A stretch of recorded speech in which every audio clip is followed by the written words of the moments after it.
Time to remove and replace the insert valve, also known as fill valve.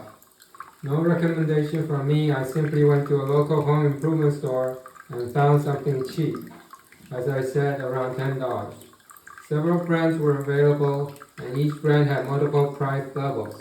For the price I paid, I would not care about claiming warranty, but it is nice to see 5 years.